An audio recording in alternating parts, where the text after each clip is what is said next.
اليوم كان ماشي حلو وجميل وكله تمام، لكن في الاخر اختلفنا وكل واحد مشى اللي في دماغه. ايه اخباركم يا حبايب؟ عاملين ايه؟ يا رب تكونوا بخير. النهاردة بقى يوم جديد، كله تفاؤل، كله حب، كله احتفالات. وعندنا مناسبة حلوة، خطوبة ابن عمي. عقبال كل الحبايب، عقبالكم كلكم يا حبايب قلبي، لما تفرحوا بكل حبايبكم وبناتكم واولادكم، وتبقى ايامكم كلها فرح وهنا كده. قولوا امين. لو انت اول مرة تشوفوني فانا نرمين، ودي قناتي نرمين والحبايب، وانتوا احلى واجمل الحبايب، اخواتي اللي بيدعموني وبيفرحوني بتعليقاتهم الحلوة، وبيحطوا لي كمان لايكات. شفتوا الهنا اللي انا فيه. النهاردة بقى يوم هاخدكم معايا في شوية حاجات، يا رب ان شاء الله يكون يوم كده لطيف وجميل عليكم. النهاردة انا صحيت بدري قوي. عملنا ايه بقى؟ اول حاجة كده كان عندي غسيل بغسله. انا مش عارفة وانا كنت مطبقة ولا كنت صاحية بدري قوي. دي كانت الساعة 6 بالظبط، 6 الصبح، وانا كان عندي كمان دور برد. فهوريكم شكلي انا طالعة البلكونة حرفيا متلسمة. الجو برد قوي وعايزة انشر وبنتي نايمة عشان الحق الم الغسيل قبل ما اخرج بالليل، علشان كمان النطرة بتنطر. بصوا عاملة ازاي، واخدة كوفية جوزي عشان زوري كان وجعني. وطبعا حاطه الكمامه مش حبا يعني في حاجه، ده بس علشان البرد كده لما بيجي في المناخير بيخليني اتلج. هوريكم شكل الشارع، حاجه كده فاضيه خالص، مفيش صريخ ابن يومين. حتى انا يعني دخلت الحاجه وقفلت عليا كده الباب على اساس ايه، اللي نايمين جوه ما يتسنكفوش من البرد. كنت بغسل شويه غسيل كده في السريع. هوريكم انا بغسل على ايه. بالنسبة للبنات نصيحة مني لكل اللي عندها أطفال، بلاش الغسالات الأوتوماتيك ونص أوتوماتيك، لا والفوق أوتوماتيك. أحلى حاجة الهاف، أنا عندي الاتنين، لكن الهاف برقبة أي حاجة. هوريكم روتين وأنا بغسل في الغسالة دي، وبالذات لو عندك أطفال، يعني ما اقولكيش هي اللي هتجيب معاكي من الآخر. انا بوريكم ان هنا مفيش صراخ من يومين حرفيا يعني، وشكلي غريب بس عندي برد، حاسه ان انا متلجه اكتر من اللازم. بالنسبه للمشابك دي يا بنات، انا هوريكم دلوقتي. جبتها من السوق، ال25 مشبك. مش عارفه ب5 ولا ب10 جنيه. لا ب10 جنيه، ب10. 25 مشبك من اللي انا مسكتهم الجداد، مش الغامق ده، الغامق ده القديم. دي لكلوك، لكلوك حبيبتي، نرمين القمر. شكلها بتزقزق. هروح وتسمعوا بقى معايا زقزقتها. يلا بقى نصيبكم، هنعمل ايه؟ اسمعوا الدوشة معايا. مين عنده نونة صغننة زي نونتي؟ ايه ايه نمنا 3 دقايق يعني، 3 دقايق عقبال ما قمت اسلم على الناس. كده كسفاني على طول، مفيش فيديو ادخل فيه لوحدي. شفتوا؟ شايفين؟ مين تعال؟ مين عمل لك ايه؟ ايه بس، ايه ايه روح، ايه مالك؟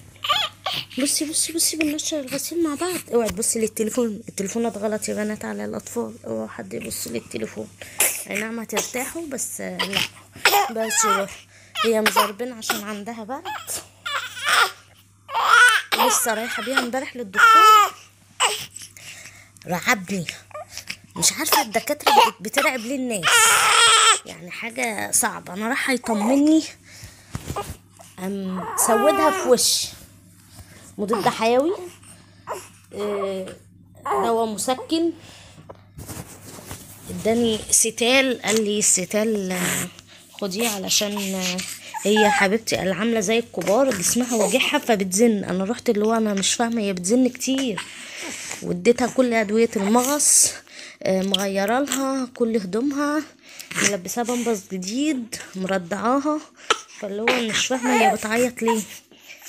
فقال لي هي جسمها وجعها زي الكبار بالظبط لما بيكون عندهم برد، فاديها نقط ستان نص قطارة يريح لها جسمها شوية، لان هي فعلا يا بنات عينيها مرغرغة من كتر البرد. دي الفلينات بتاعت الكتكوتة بتاعتي. شوفوا فلينات كبيرة ازاي يا اختي عاس، لو تشوفوا الفلينات دي عايمة فيها ازاي، كبيرة قوي عليها. بس الاطفال بتكبر بسرعة فما عنديش مشكلة يعني. احلى حاجة صحيان الصبح، بس ده لما تبقي نايمة اصلا بالليل، لكن صحيان الصبح وانتي مش نايمة بالليل بتبقي هتموتي وتنامي بالنهار.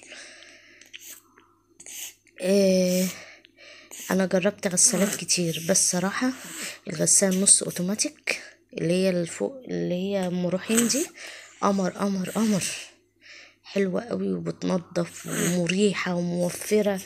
هي اي نعم يعني بتقشف الايدين بقى من المية وكده، بس شغال. دي كان طقم جايباه في الولادة، كان يجي 10-12 قطعة كده، محدش ياخد باله من العدس اللي انا لابساه. بس دي من البيجامات القلائل اللي واسعة اللي ينفع اصور لكم بيها ان شاء الله. لو فلحت في الموضوع بنزل اجيب عبايات حلوة كده، لان انا برضو مش من النوع اللي كنت بجيب عبايات مش بحبها.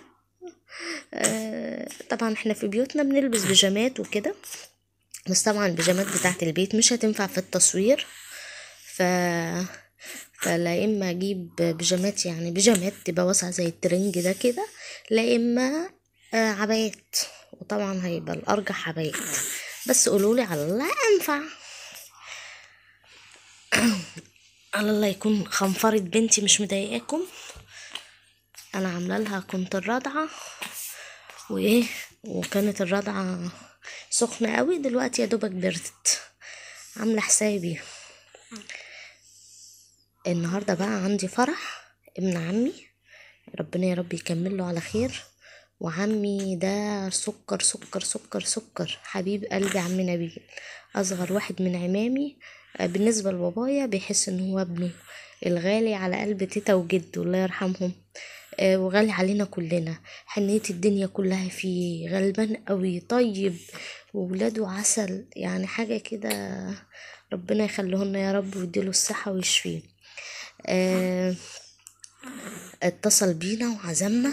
احنا طبعا مش محتاجين عزومه، بس انا ما اقولكمش بقى ان انا ايه، عامله زي اللي في معتقل، ما بخرجش خالص، ما اعرفش يعني ايه خروج. انا بنزل اروح للدكتور، ارجع من عند الدكتور، لا اما ليا لا اما للبنت. الجو وحش قوي وسقع تلج، فمش عارفه اتاقلم غير ان انا محبوسه. الحمد لله الحمد لله ان انا في مرحله ايه، البرد ده، لان انا لو محبوسه الحبسه دي في يعني في وقت غير الشتاء كنت هتعب قوي. بصوا دي الكوفرتة بتاعت بنتي، بصوا الشارع عامل ازاي، هو معنى اصح هو. دخلت بقى قلت ادلع نفسي بعد ما نشرت الغسيل كده، عملت كوبايتين قهوة. طبعا انا هنا ما عنديش اي حاجة في الشقة، ما عنديش فناجين، ما عنديش الدلع ده كله. ده انا حتى جبت الكوبايات دي جديدة، رغم ان عندي في البيت هناك كمية حاجات للنيش وقهوة وحاجات يعني كتيرة كتيرة، يعني كتيرة بغباء. القهوة دي جاية لجوزي من الكويت، بن العميد. هي مش بن اللي هو البن التقيل ده، بن تحسه فيه كريمة كده. هي قهوة فرنساوي جاية لجوزي هدية من الكويت، لكن طعمها حلو. بالنسبة اللي بيشربوا قهوة مش بيحبوها، انا مش كيفة قهوة، انا بحب الكافي ميكس والكلام ده. لكن بالنسبة لي انا بقى يعني ايه، عشان بشرب كافي ميكس باللبن وكده، فبالنسبة لي حلو. بالنسبة لجوزي لا، دي قهوة عيال يعني، اللي هي قهوة عليها كريمة كده، حتى هي مكتوبة يعني من ضمن المكونات ان هي قهوة عليها كريمة، لكن جميلة صراحة، حلوة قوي. انا قلت اوريها لكم اهي، انتاج دولة الكويت. بعد كده قمت بقى ايه، قلت ايه اشيل الغطا ده، احنا كده كده ماشيين فايه مش هنتغطى، فاخد الغطا برضو ايه اديله تنشيرة هناك في البلكونة. كان شوية غسيل نشفوا، قمت شلتهم. وبعد كده قمت نشرت دول بقى، وبرضو هشيلهم قبل ما امشي، عشان ايه النطرة بتعملها وكده، فمش هينفع يعني. هنا اهو هحطهم هنا على السرير اللي بره، وبعد كده اخدهم ايه هنشرهم. بعد ما شربت القهوة ونشرنا الحاجة هعمل بقى شعري. انا كنت هنزل اعمله في الكوافير، بس صراحة انا نزلت عملت وش في الكوافير فندمت ندم عمري. حواجبي طارت، انا قعدت قمت لقيتها حواجب يعني مفيش حواجب. فخفت صراحة على شعري، قلت خليني يا بت بكرامتي، انتي برضو كنت كوافيرة وفاتحة كوافير، فبتعملي بره، خليكي ايه اعملي لنفسك بكرامتك بدل ما شعرك يقع وهو اصلك متدمر لوحده، وهو ايه توفير وقت بدل ما تروحي تقعدي ساعتين والبنت هنا تبهدل معاكي في الهوا بره. لا اما لو سبتيها طبعا مش هتسكت، فلازم انها تيجي معايا. فلا قمت ايه شغلت حاجات الاستشوار بتاعتي واشتغلت، عملت شعري ايه عملت شعري كله استشوار. وانا اصلك عايزاه النهارده بس، فما دوستش عليه اللي هو ايه الدوسه الاكيد يعني. عامله لكم فيديو منفصل لكيفيه ازاي تعملوا استشوار لشعركم في البيت، وايه الادوات والخامات اللي انا بشتغل فيها، يعني الفرش دي نوعها ايه والاستشوار والاماكن اللي تشتريها منه والاسعار وكل حاجه. هسيب لكم اللينك بتاعه تحت. في الفيديو ده بقى كامل يعني كنت بتكلم فيه فسايبه الصوت يعني، ونصايح بقى عن ازاي تعملي استشوار لنفسك والكلام ده. لو انتوا حابين يعني تعرفوا عن الاستشوار فعاملاه لكم لوحده. طبعا هنا شقتي يا بنات تحت الانشاء يعتبر هي الاوضه الوحيده اللي متظبطه شويه، بس طبعا الباب حتى مش مدهون. بس انتوا عارفين ان انا كنت مضطره اجي الشقه دي بالوضع ده عشان الولاده المفاجئه اللي حصلت لي، ومرضتش صراحه اروح بالبنت على الشقه القديمه. يعني قلت كده تبقى وشها حلو وخير، وما بيقولوا البنات رزقها حلو. فانا هطلع على الشقة دي رغم كل الظروف وكل حاجة، فهروح. المهم يعني هحكي لكم ايه المشكلة اللي حصلت. المهم احنا رحنا الفرح وهوريكم صور لينا احنا من الفرح. بعد ما رحنا الفرح قلنا بقى ايه نتعشى، علشان احنا اتغدينا اكل كده سريع ومشينا بدري فتأخرنا فجوعنا بقى، انتوا عارفين الشتاء. وغير كده انا ما خرجتش، فاللي هو انا نفسي اخرج يعني، حاسه ان انا في معتقل. فتلككت بقى قلت يلا نخرج. المهم عيالي كانوا شايفين محلات كرم الشام، نزلنا حلوان. لقينا محلات كرم الشام. كان لسه عامل الافتتاح من يومين، جوزي قال لنا عليه فروحنا نبص عليه. قال لنا في محل سوري فتح تعالوا نبص عليه. رحنا للمحل السوري. انا رايحه، انا عايزه اقعد يعني انا شايله البنت على ايدي والبطانيه اتقل منها وما ينفعش افكها من البطانيه، الجو تلج. فاللي هو ايه لازم اقعد. فسالنا قالك لا ده تيكاوي يعني تاخدي وتمشي. فطبعا عشان اراضي الولاد اختلفنا بقى في الحتة دي. لا انا عايزين لا يا ولاد تعالوا نروح مطعم، لا انا عايز من هنا شاورما، ولا عايز مش عارف همبرجر. فالمهم يعني استقروا ان هيجيبوا شاورما، فجابوا شاورما ومشينا بيها. هما جابوا شاورما وانا جبت رز بلبن من عند بلبن، في محل كده اسمه بلبن برضو فاتح جديد في حلوان. ف فحلو يعني، جبت بقى من عنده. قلت بقى ايه ده حلو كده ناكل بيه في البيت. جبنا 3 علب، جبنا رز بلبن وام علي وجبنا زبادي. قلنا بقى اللي عايز ياكل اي حاجه يبقى ياكلها بس في البيت. المهم بقى اضحكوا عليا، احنا كلنا العيال كلوا من هنا، وطبعا انا دقت يعني. قلت له ايه انا ماليش دعوه، انا ليا خروجه، انا ما خرجتش، وانا انا ماليش دعوه، انا عايزه اخرج. المهم فروحنا بقى المطعم. قلنا هنروح ناكل في المطعم. قلت له انا لو كده انا مش على الاكل يعني، انا عايزه اخرج احس ان احنا خرجنا قعدنا اتكلمنا شويه كده يعني. فروحنا المطعم هنا عندنا حلو احنا متعودين عليه يعني. طلبنا فراخ مشويه. طبعا عيالي انتوا المفروض كلتوا، قعدت بقى اللي هو انتوا كلتوا خلاص ما مالكمش اكل معانا. فقالوا لي لا هناكل برضو. فراحوا قاموا كلوا معانا من الفراخ. اضحكوا بقى ان انا تاني يوم قريت على الفيسبوك ان لقيوا في كرم الشام فراخ مش مظبوطه يعني.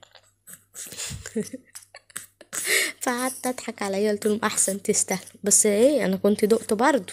خدوا بالكم احنا في المواصلات برضو، فكنا ايه دقنا. بالنسبه يا جماعه اللي يلقي نظره ورا كده، بصوا هتلاقوا فيه كشاف كده في النص، كشاف طوارئ. كشاف ده روعه يا بنات، افتكروا جيبوه، حلو قوي، بينفعكم كده وبيعرفنا اصلا النور قطع ولا لا. دي صورتي بعد ما عملت شعري. على فكرة يا بنات دي فلتر، يعني شعري هو شعري لكن فلتر اللي هو ايه الوش يعني. ده كانت صورتنا في الفرح. ده هنا بقى اللي هو ايه كرم الشام، كان لسه عامل افتتاح، بس طبعا ما عندوش اي ايه اي مكان للقعاد، وزحمة زحمة زحمة زحمة يعني بال بالعافية يعني جبنا. ودي لستة الأسعار، حاطين زي يافطة كده فيها الأسعار. أسعارهم يعني ولا هي غالية أوي ولا هي رخيصة أوي، في العادي يعني. وجنبيه بقى بلبن هوريهولكوا دلوقتي.